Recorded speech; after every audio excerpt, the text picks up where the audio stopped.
सूरज savanna के ऊपर उगता है, आसमान को नारंगी और सुनहरे रंग में रंग देता है। एक मुर्गा बांग देता है, एक जानी पहचानी आवाज जो लाल मिट्टी में खेल रहे बच्चों की हंसी में मिल जाती है। महिलाएं कुएं पर इकट्ठा होती हैं, उनकी रंगीन कंगास लहराती हैं जैसे ही वे कहानियां और हंसी साझा करती हैं। अफ्रीका के दिल में बसे इस छोटे से गांव में जीवन उसी लय में चलता है जितना पुराना समय है। हवा में एक शांत खुशी, समुदाय की भावना गहराई से दौड़ती है। ये घर है, यही जीवन जीने के लिए है, जहाँ पीढ़ियों ने अपना जीवन बनाया है।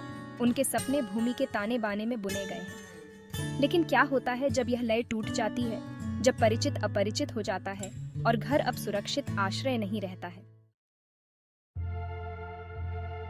कल्पना कीजिए कि आपसे वह सब कुछ पीछे छोड़ने के लिए मजबूर किया जा रहा है जो आपको प्रिय है। यह एक ऐसा निर्णय है जो कोई भी स्वेच्छा से नहीं लेना चाहता। आपका घर, आपकी जमीन, आपकी यादें और वह सब कुछ जो आपने वर्षों में संजोया है। वो चेहरे जो हमेशा आराम का स्रोत रहे हैं, जिनके साथ आपने अनगिनत खुशियां और दुख साझा किए हैं। यह अफ्रीका में लाखों लोगों द्वारा सामना की जाने वाली कठोर वास्तविकता है जो संघर्ष, उत्पीड़न और जलवायु परिवर्तन के विनाशकारी प्रभावों से अपने घरों से खदेड़ दिए गए हैं। यह एक ऐसी स्थिति है जहां कोई विकल्प नहीं बचता। जबरन प्रवासन एक ऐसा शब्द जो अपने साथ नुकसान, विस्थापन और बेचैनी की गहरी भावना रखता है। यह केवल एक भौतिक यात्रा नहीं है, बल्कि एक भावनात्मक और मानसिक संघर्ष भी है। यह यात्रा पसंद से नहीं, बल्कि आवश्यकता से की जाती है। सुरक्षा की एक हताश खोज और भय से मुक्त भविष्य की संभावना है। यह एक ऐसी यात्रा है जो साहस और दृढ़ संकल्प की मांग करती है। अगर आपको इस तरह के विकल्प का सामना करना पड़े तो आप क्या करेंगे? क्या आप अपने प्रियजनों की सुरक्षा के लिए सब कुछ छोड़ने का साहस करेंगे? क्या आप सब कुछ पीछे छोड़ने की हिम्मत करेंगे? केवल आशा को अपने मार्गदर्शक के रूप में लेकर अज्ञात में कदम रखेंगे? यह एक ऐसा प्रश्न है जो हमें अपनी मानवता और सहानुभूति पर विचार करने के लिए मजबूर करता है। आदिरा, एक युवा माँ, अपने बच्चे को कसकर पकड़े हुए, जिसकी आंखें पिछली पीढ़ियों के ज्ञान को दर्शाती हैं और जिनमें अनुभव की गहराई है, इस संघर्ष को अच्छी तरह से जानती है। उसने अपने जीवन में कई कठिनाइयों का सामना किया है। उसका गांव, जो कभी शांति का अभयारण्य था, जहां हर कोई एक दूसरे का सम्मान करता था, अब दूर से गोलियों की आवाज से गूंज रहा है। यह आवाजें अब उनके जीवन का हिस्सा बन गई हैं। भय एक निरंतर साथी बन गया है, जिसने उनके जीवन पर एक लंबी छाया डाली है। हर दिन एक नई चुनौती लेकर आता है, जिसने उनके जीवन पर एक लंबी छाया डाली है। गांव के लोग अब पहले जैसे खुश नहीं हैं। एक रात तारों से रहित आकाश के नीचे, जब सब कुछ शांत था, मैंने भागने का हृदय विदारक निर्णय लिया। ये निर्णय लेना आसान नहीं था। केवल मुट्ठी भर सामान और मेरे 2 छोटे बच्चे मुझसे लिपटे हुए, मैंने अपने दिल को मजबूत किया। मैं विस्थापित आत्माओं के पलायन में शामिल हो गई, जो अपने घरों को छोड़ने पर मजबूर थे। हमारे चेहरे पर एक ही भय और अनिश्चितता अंकित थी। हम सब एक ही दर्द साझा कर रहे थे। यात्रा लंबी और खतरनाक है, जिसमें हर कदम पर खतरे हैं, खतरों से भरी हुई है, जो मानव धीरज की सीमाओं का परीक्षण करती है। यह यात्रा किसी के लिए भी आसान नहीं है। फिर भी आदिरा आगे बढ़ती है। अपने बच्चों के लिए उसका प्यार उसके हर कदम को बढ़ावा देता है। उसकी दृढ़ता और साहस अद्वितीय है। अपने बच्चों के लिए उसका प्यार उसके हर कदम को बढ़ावा देता है। वह जानती है कि उसे अपने बच्चों के लिए एक सुरक्षित भविष्य बनाना है। आगे की राह लंबी और अनिश्चित है। प्रत्येक दिन नई चुनौतियां, भूख, थकावट और अज्ञात का निरंतर भय लेकर आता है।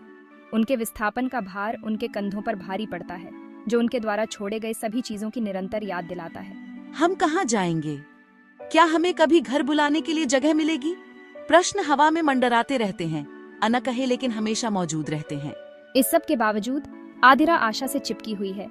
अंधेरे में एक टिमटिमाती हुई लौ जो बुझने से इनकार करती है। उसके बच्चे, उनकी मासूम आंखें उनकी यात्रा की कठोर वास्तविकताओं को दर्शाती हैं। उसकी ताकत है, उसके चलते रहने का कारण है। एक शरणार्थी शिविर में पहुंचकर दूर तक फैले टेंटों का एक समुद्र, आदिरा खुद को हजारों अन्य लोगों से घिरी हुई पाती है जो उसके भाग्य को साझा करते हैं। हर चेहरा नुकसान, विस्थापन, फटे हुए जीवन की लालसा की कहानी कहता है। फिर भी निराशा के बीच भी आशा को खिलने का रास्ता मिल जाता है। अजनबी दोस्त बन जाते हैं, जो थोड़ा बहुत खाना और पानी उनके पास होता है उसे साझा करते हैं। बच्चों की हंसी लचीलापन के राग की तरह हवा में भर जाती है एक अनुस्मारक कि सबसे अंधेरे समय में भी मानवीय भावना बनी रहती है। भाग 6। दयालुता के कार्य, मानवता के बीच। दयालुता के कार्य छोटे लेकिन महत्वपूर्ण कठिनाई के बीच खिलते हैं। एक साझा मुस्कान, मदद का हाथ, दुख के बोझ को हल्का करने के लिए बताई गई कहानी। ये इशारे प्रतीत होने में महत्वहीन आशा की किरण बन जाते हैं।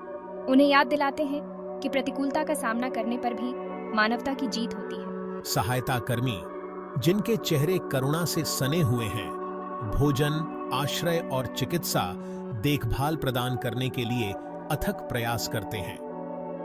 उनके प्रयास सहानुभूति की गहरी भावना और प्रत्येक मनुष्य की अंतर्निहित गरिमा में विश्वास से प्रेरित होकर उन लोगों के लिए एक जीवन रेखा प्रदान करते हैं जिन्होंने सब कुछ खो दिया है। भाग 7। लचीलापन, भीतर की ताकत। आदिरा अजनबियों की दयालुता और अपने साथी शरणार्थियों के लचीलापन से ताकत हासिल करते हुए अपने जीवन का पुनर्निर्माण शुरू करती है। वह मातृत्व की परिचित लय में, अपने बच्चों की हंसी में, साहस और दयालुता के छोटे छोटे कार्यों में सांत्वना पाती है जो उसे घेरे हुए हैं। यात्रा लंबी और कठिन रही है, लेकिन यह मानवीय इच्छा शक्ति की अदम्य भावना का भी प्रमाण रही है। यह आशा की शक्ति का प्रमाण है जो हमें अकल्पनीय प्रतिकूलता का सामना करने पर भी कायम रखती है।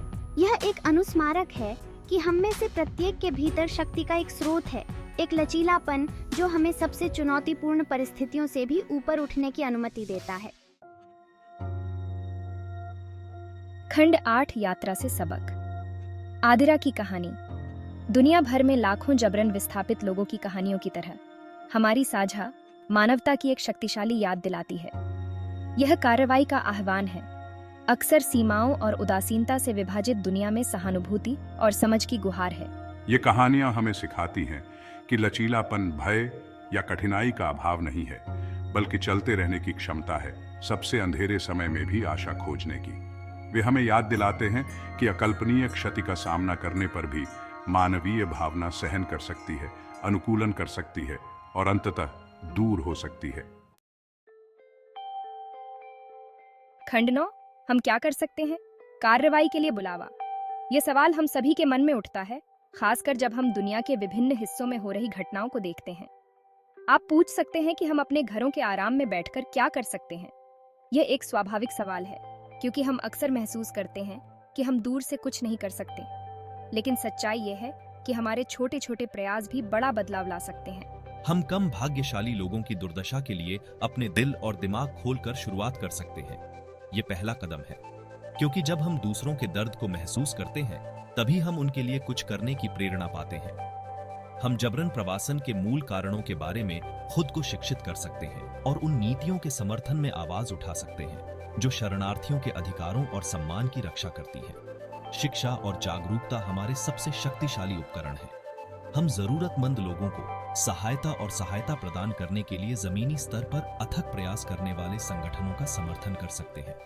ये संगठन न केवल तत्काल राहत प्रदान करते हैं, बल्कि दीर्घकालिक समाधान भी खोजते हैं। दयालुता का हर कार्य, चाहे वह कितना भी छोटा क्यों न हो, उन लोगों के जीवन में बदलाव ला सकता है जिन्होंने सब कुछ खो दिया है। एक छोटी सी मदद भी किसी के लिए बहुत बड़ी हो सकती है।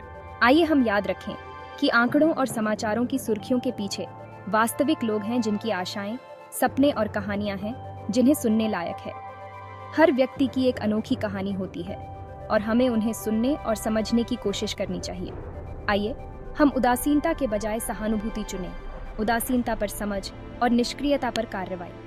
यह हमारे समाज को और अधिक मानवीय और दयालु बना सकता है, क्योंकि कवि के शब्दों में हम सब जीवन की इस यात्रा में यात्री हैं और सबसे ज्यादा मायने यह नहीं रखता कि हम कहां से आते हैं, बल्कि यह मायने रखता है कि हम कहां जा रहे हैं। साथ में ये यात्रा हमें एकजुट करती है और हमें एक दूसरे के प्रति जिम्मेदार बनाती है।